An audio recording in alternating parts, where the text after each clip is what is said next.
PFA பாருங்கள், பின்னாடி பாருங்கள் பேக்ரவுண்டில். நம்ம இந்த சேனல் ஆரம்பித்ததுக்கு பயங்கரமான ஒரு ட்ராவல் தான் இதாங்க.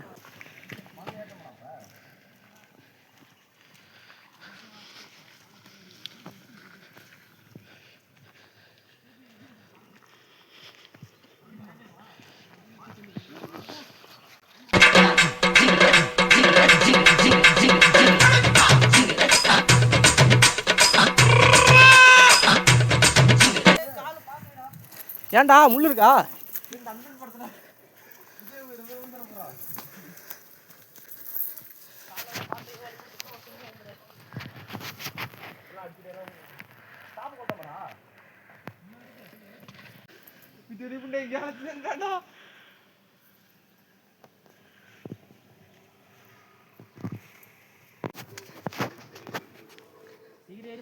மழை வரதுக்குள்ள போயிட்டு வாங்க. ஏரியா டாப்ல இருக்க பாருங்க. ட்ராவல்ஸ் வீடியோ வேணும்னா மறக்காமல் கமெண்ட் பண்ணுங்கள்.